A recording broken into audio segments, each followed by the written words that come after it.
Bueno, después de esta, desde luego, magnífica exposición, ya nos queda clara, desde luego, el hecho trascendental que fue un poco la heroicidad del Alcázar de Toledo. La parte mía, precisamente, es la repercusión internacional, ¿no? Que es por lo que los autores, precisamente del libro, nos harán, pues bueno, este libro que nace en el momento, ¿no? Que es Los cadetes del Alcázar, que nos puede incluso sorprender el título, porque decía, bueno, pues los cadetes precisamente eran uno de los elementos minoritarios, ¿no? Porque como bien acaba de referirnos, por eso genial, la mayoría eran guardias civiles y militares de diferentes cuerpos, algunos en retiro, en otros en diversas facetas de su carrera militar, que estaban allí, que son los que van a proporcionar precisamente esa heroicidad y luego además, pues, ¿no?, ese voluntariado, ¿no? La cuestión principal sobre todo va a ser lo de la repercusión, o sea, se habla mucho, pues por ejemplo, el tema, pues, del no pasará, la defensa de Madrid, etcétera, como uno de los grandes mitos frente populistas. La heroicidad del Alcázar de Toledo se transforma en el gran mito de la España nacional, y no solo a nivel interno, podemos decir un elemento, como bien ha dicho el general, unificador dentro de esa diversidad que desde luego que se va a plantear en el movimiento cívico-militar que se había iniciado el 18 de julio, sino también de la misma manera a nivel internacional. La Guerra Civil Española no es un hecho intrínsecamente exclusivamente español, es uno de los hechos, desde luego, que va a tener una repercusión internacional mayor, de los que, por desgracia, más se nos conoce.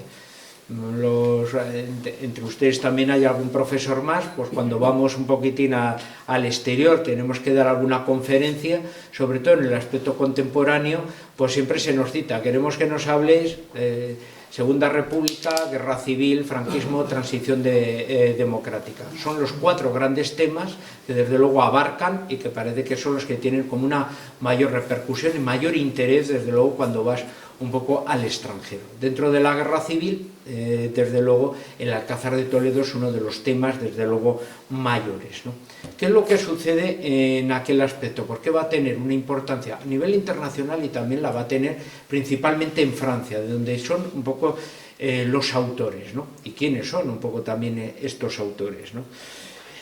A nivel internacional, desde luego, ya pasado un poco la crisis del 29, un poco en esa década de los 30, se vive desde luego un poco ese enfrentamiento un poco entre derechas e izquierdas también del mismo modo. O sea, la Guerra Civil Española no es solo un tema de España, sino que se va a vivir en los diferentes países también y va a provocar desde luego esa ruptura, esas pugnas, esas diferencias desde luego sociales del mismo modo. En el caso de Francia, desde luego, de una manera desde luego muy letal, ¿no? En aquel momento Francia tenía también un gobierno del Frente Popular. Francia va a ser muy importante, desde luego, para la retaguardia Frente Populista española en todos los aspectos.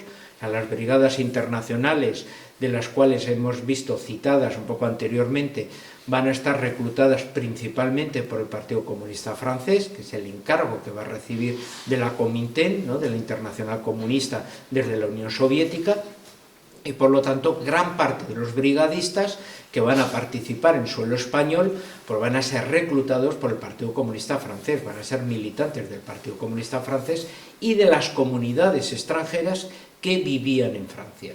Por lo tanto, exiliados políticos alemanes, italianos y luego franceses de origen de otros lados, ¿no? Y luego ya, bueno, pues van a tener ya un poco esa complicidad con otras ramas de los diferentes partidos comunistas europeos que proporcionarán sus voluntarios de una manera, desde luego, exclusivamente menor, ¿no?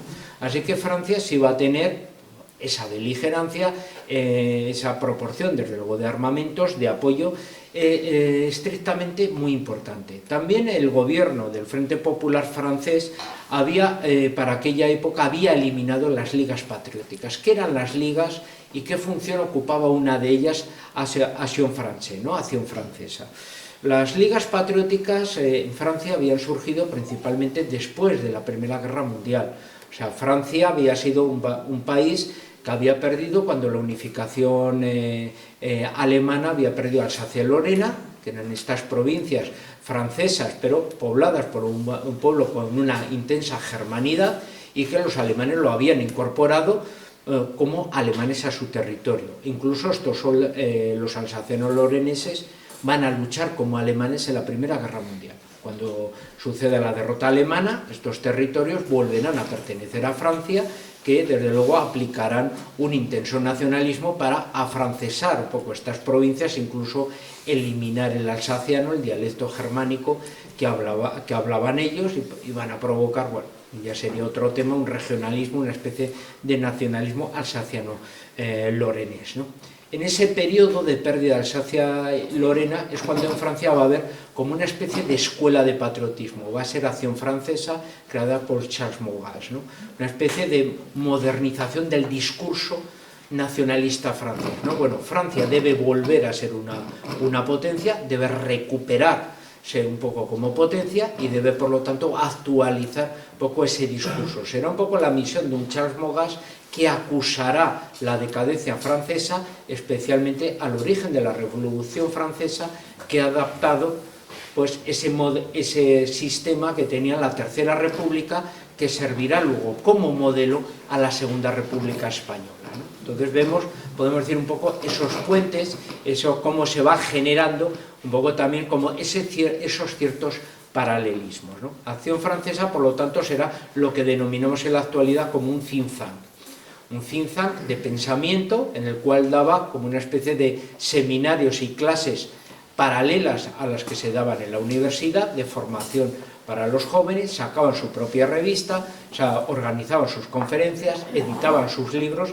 era una especie como de universidad clandestina que daba formación un poco en ese aspecto. Y eso durará y tendrá su fruto, desde luego, en la Primera Guerra Mundial, un poco en ese ámbito. Ahí, como vemos, existe toda una escuela que luego va a tener una gran trascendencia internacional. Se puede decir que, por ejemplo, la derecha intelectual portuguesa, los integralistas, proceden de los universitarios portugueses que estudiaron en Francia y en Bélgica. Algunos, por ejemplo, de los que estudiaron en Bélgica van a adoptar mucho ese discurso de Acción Francesa. El que durante la Segunda República Española se forme un think tank parecido llamado Acción Española, cuyo director será Ramiro de Maeztu, que es el que dirigirá después del Marqués de Quintanar, y en los cuales van a colaborar también personalidades de diferentes siglas, un poco pertenecientes un poco a todo ese abanico político español que luego posteriormente conformarán el movimiento cívico-militar, ¿no? Desde falangistas a carlistas, a japistas, etcétera, ¿no? Gente un poco procedentes un poco de todo ese ámbito de las diferentes familias derechistas, ¿no? Sé que, como vemos, existían diferentes paralelismos. Cuando se inicie la Guerra Civil Española, en Francia, por ejemplo, todas estas ligas diferentes, de diferente pensamiento, que han ido surgiendo en Francia y principalmente han cobrado vida a partir de 1929, de la crisis económica, en contra de una Tercera República, y muchas de ellas alimentadas por el discurso, desde luego, metapolítico que ha desarrollado Acción Francesa, y requieren, desde luego, la eliminación de la corrupción y del sistema, van a ser disueltas, desde luego, por el Estado francés. Muchos de aquellos convocantes, muchos de aquellos que formaban parte de aquellas ligas patrióticas, eran de los que luego, a su manera, cruzarán el Pirineo y se presentarán para formar como voluntarios nacionales en el bando nacional como franceses, ¿no? Habrá bastantes franceses, incluso intentarán crear una unidad llamada Juana de Arco como voluntarios en la Legión Española, ¿no? Lo que para que los voluntarios mayormente se les dispersaban las diferentes banderas. El caso irlandés era una cuestión casi excepcional, un poco por su reclutamiento y por su presencia, pero el resto de los voluntarios que llegaban serán más o menos dispersos entre las distintas banderas, ¿no? Así que vemos un poco la repercusión también internacional que va a tener un poco esos hechos. La mayoría de los países va a producir, desde luego, esas diferencias, esos matices. Desde luego en Polonia, en Francia, en Inglaterra. La mayoría de los simpatizantes del bando nacional se va a alimentar esencialmente del apoyo por parte católica, o sea, la persecución religiosa, que se diferencia en parte, y eso va a repercutir, va a tener una mayor repercusión, es porque si habíamos tenido un hecho anterior, más o menos de persecución, que ahora casi no lo recordamos, pero que tuvo una cierta repercusión internacional, que fue la Cristiada Mexicana. La Cristiada Mexicana fue también una persecución religiosa, pero en la cual se intenta dominar a la Iglesia. Entonces hay un asesinato de parte del clero, pero un asesinato que se intenta domeñar a la Iglesia. En el caso español es diferente, es un exterminio. Entonces aquí no se intenta dominar a la Iglesia o crear una especie de iglesia satélite que pueda ser dominada por el Frente Populismo, sino por el contrario es el exterminio, el intentar desarraigar toda la cultura cristiana perfectamente, ¿no? Aquí ya nos iríamos a otro tema, que sería cómo se conseguía eso. Y se conseguía, muchos podemos tener experiencia de nuestros mayores, que igual nos puede restar si nuestros abuelos o bisabuelos en algunos casos... A ver, perdón, que cuando se está desde las 8 de la mañana hablando, es el problema que tenemos los docentes. Entonces, una de las particularidades es, si tenemos personas mayores en casa, es que no se quieren nunca suscribir a nada. Decimos, pero bueno, abuelo, suscríbete, si es mucho más sencillo, y pagas eso. Yo no me suscribo a nada. Tú me traes el boletín, yo te pago, y fin de la cuestión. Qué manía de no querer. Es que son personas mayores que no quieren. Tururú. Durante la Guerra Civil a la gente se la fusilaba precisamente a través de las suscripciones. Tengamos en cuenta que estamos hablando de Madrid. Se asaltó el ABC, se asaltó La Nación, se asaltó El Debate, todos los suscriptores de los periódicos, se asaltaron las parroquias, todos los suscriptores de los boletines de devocionarios de las cofradías, de Acción Católica, de la adoración nocturna. Salían todos. Por lo tanto, tú solo tenías que coger las suscripciones, irte por la calle Serrano. ¿Cuántos suscriptores hay del ABC, del Debate, de la adoración nocturna, de no sé qué? Y ya está. Y tenías todo el trabajo hecho.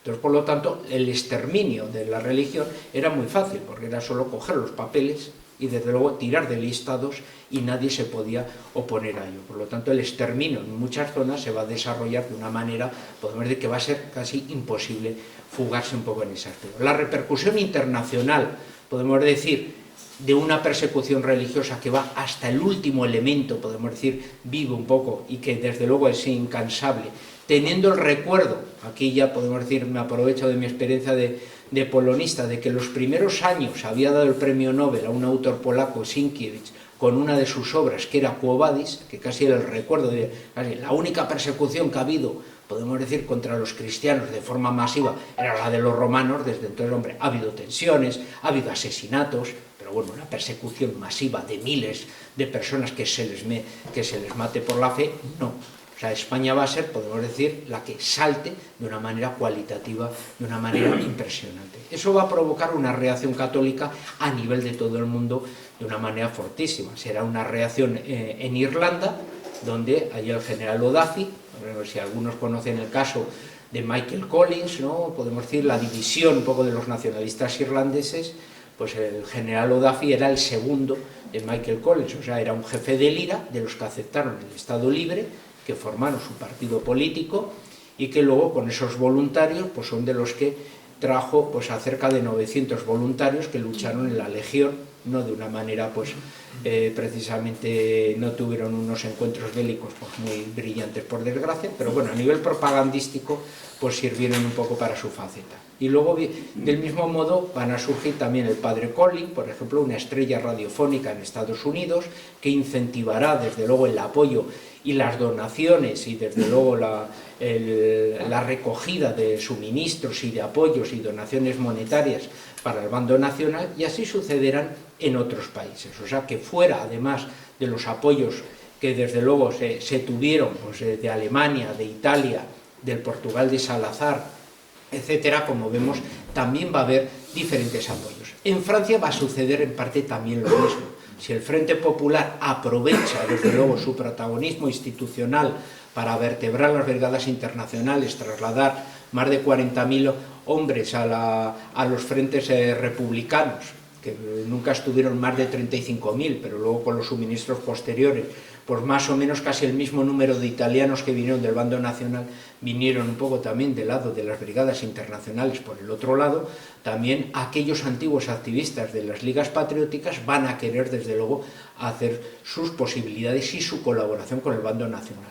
muchos trasladándose a luchar como voluntarios, otros desde luego a nivel propagandístico. Uno será el manifiesto de los intelectuales franceses de apoyo, en los cuales habrá católicos, habrá gente de las diversas familias conservadoras y de derechas, otros de Acción Francesa monárquicos y otros ya de los que empezaban a pulular los primeros grupos ya fascistas que empezaban a tener ya importancia, ¿no? El francismo, que era liderado por Marcel Boucard, que era un pequeño grupo que intentaba ser y era el que tenía, podemos decir, la legalidad de Mussolini para fundar un grupo fascista. Marcel Boucard era uno de los oficiales con mayores condecoraciones de la Primera Guerra Mundial, que había formado un pequeño grupo fascista que luego no chutó. Luego el más famoso será Jacques Doriot, quizá una de las mayores estrellas del comunismo, que había sido de los máximos dirigentes de las juventudes comunistas, que él es el que tiene la idea de que la izquierda puede llegar al poder a través de un frente popular. En aquel momento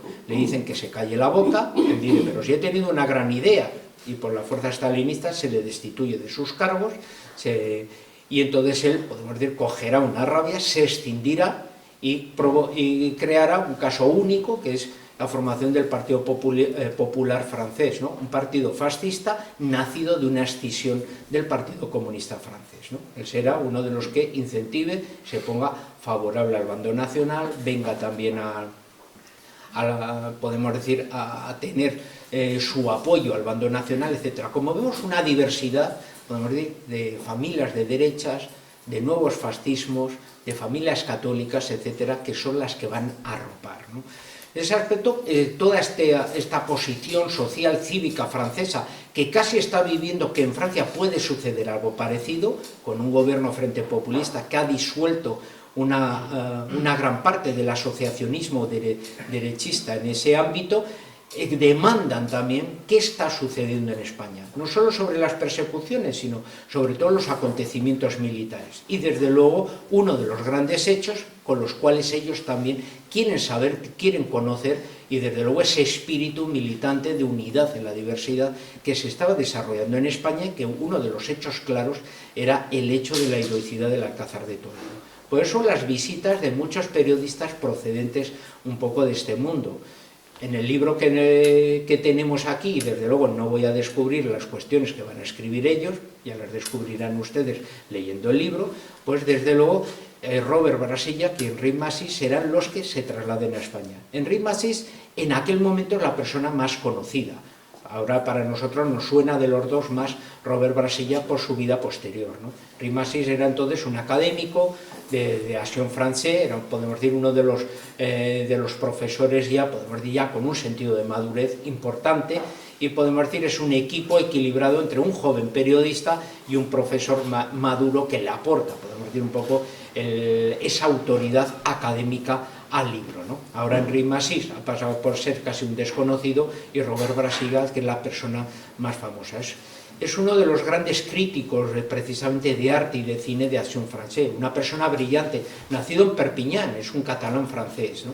Es un poeta también y tiene unas obras de poesía, muchos pueden encontrar desde luego parte de su obra poética y forma parte un poco de las vanguardias culturales e intelectuales francesas. Es un hombre desde luego con una escritura que rápidamente se hace famoso.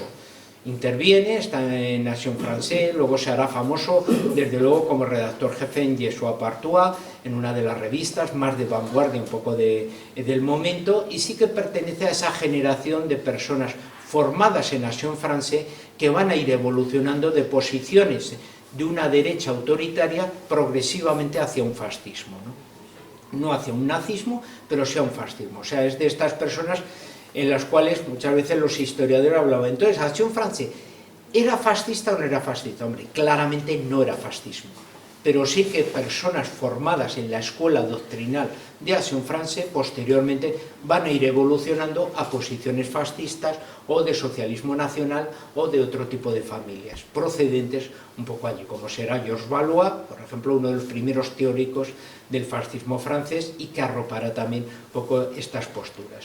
Robert Brasilla, por lo tanto, en su juventud sí será de los que vengan a España, es de los que con Henri Massis van a tomar contacto con esta heroicidad que va a ser lo del Alcázar de Toledo, y rápidamente pretende, desde luego, trasladarlo en un libro a esa demanda, desde luego, a esas ganas que tiene la sociedad francesa, afín, desde luego, a los sentimientos de los nacionales, de leer un poco qué está sucediendo allí y cuál es ese espíritu un poco que los mueve. ¿Por qué utiliza el título de los cadetes cuando los cadetes se pueden contar con los dedos de las dos manos y no sobran dedos, ¿no? Y así. Esencialmente por un hecho. Para los franceses de la época había tenido una gran repercusión, por ejemplo, los niños cadetes de Chapultepec.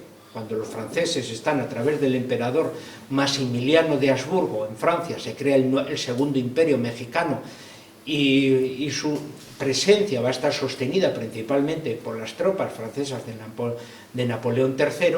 Allí sí que ellos van a escuchar, desde luego, como cuando Estados Unidos invade en 1848 México, por ejemplo, la heroicidad, bueno, en realidad siempre te ponen la imagen de 7 niños, en realidad eran 6 niños, que eran los niños cadetes que mueren en Chapultepec, en la academia, frente al ejército estadounidense allí, ¿no?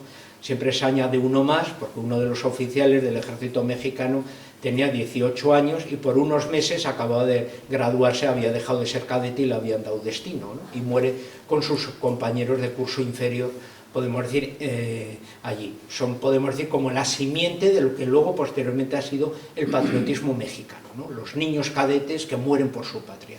Bien, esa cuestión un poco de México va a ser trasladada a Francia, y en Francia sí que era muy popular a nivel cultural, podemos decir, un poco esa influencia.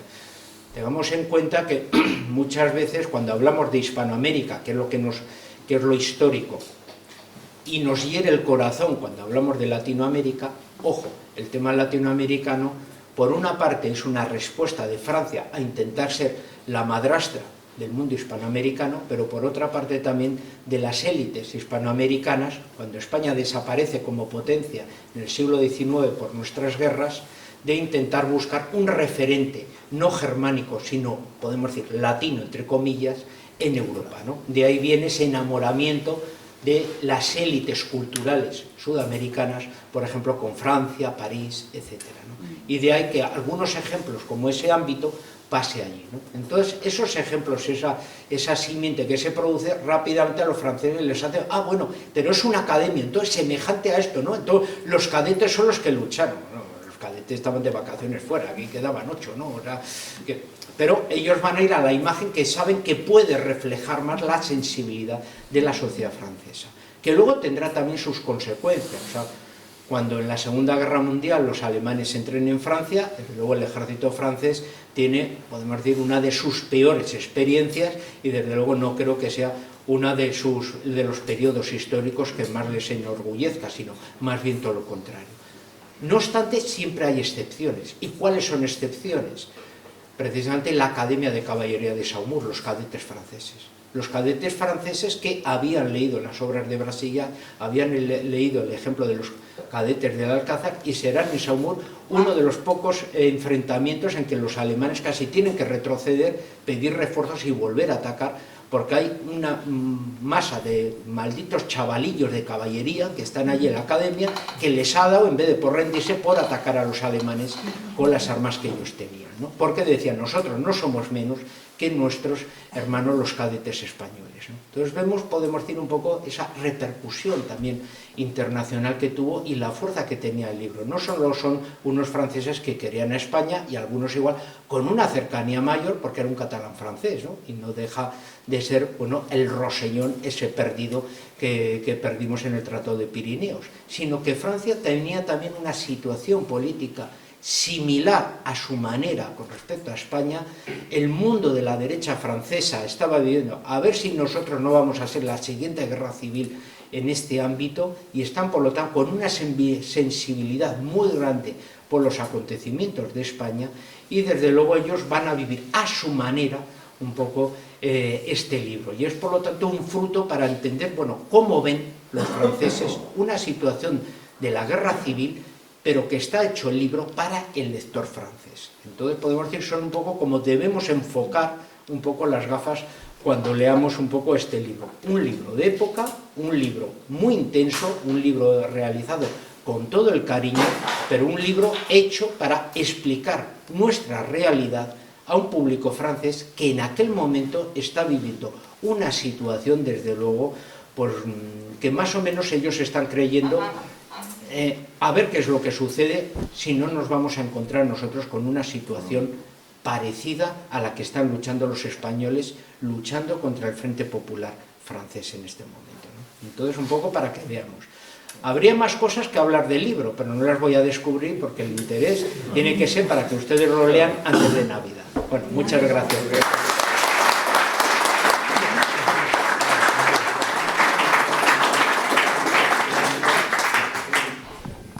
Pues muchas gracias al general Piñar y a don José Luis Orella. Yo, en nombre de la asociación, les animo, por favor, a comprar el libro. Pueden regalarlo estas Navidades, además de leerlo, y que sepan que comprarlo ayuda a todas las actividades que hacemos. Nosotros hacemos repartos de alimentos los sábados en la Plaza de Ópera y procuramos hacer campañas como una que va a tener lugar en diciembre, a finales de diciembre, para la fiesta de los Santos Inocentes. Vamos a poner un cartel pro vida en el metro de Madrid que no va a dejar indiferente a nadie, y ha costado 2.500 euros, nos faltan 700, así que por si pueden, les pido si pueden comprar el libro, y a la salida habrá chicos con unas bolsas para que den un donativo. Además, quien desee hacerse socio de la Asociación Cultural Luz de Trento, se lo agradecemos de corazón, se puede dirigir a mí o a cualquiera de los chicos que vean aquí. Les deseamos en nombre de la asociación una muy feliz Navidad, pero antes de terminar me gustaría leer una carta que escribió Blas Piñar López, el padre del general Piñar, al círculo de amigos de Robert Brasillac cuando iban a hacerle un homenaje. Blas Piñar no pudo acudir, pero les dirigió esta carta. Amigos y camaradas, me gustaría encontrarme entre vosotros para unirme al homenaje que rendís a Robert Brasillac, ejecutado en la prisión de Fresnes el 6 de febrero de 1945.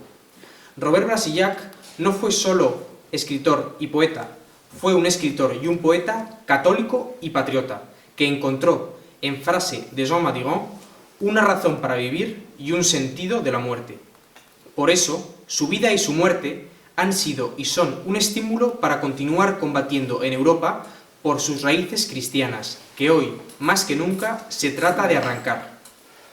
La lectura del precioso libro Los cadetes del Alcázar, del que fue coautor con Henri Masís, y de la historia de la guerra de España, prueban su profundo amor a España, una España que lega en su testamento a su cuñado y también coautor, Maurice Bardèche, y a la que llama cariñosamente nuestra. Quien nos envía este mensaje es hijo de uno de los defensores del Alcázar toledano, cuyos restos mortales descansan en su cripta, y padre del actual presidente de la Hermandad, que se fundó para mantener viva la memoria de aquella gesta heroica que conmovió al mundo, muy especialmente a Robert Brasillac, que la dio a conocer. Si estuviera entre vosotros, rezaría por él y gritaría con fervor y agradecimiento: Robert Brasillac, presente. Y a mí, antes de dar lugar al turno de preguntas, me gustaría que gritásemos todos: Robert Brasillac, presente. Muy bien.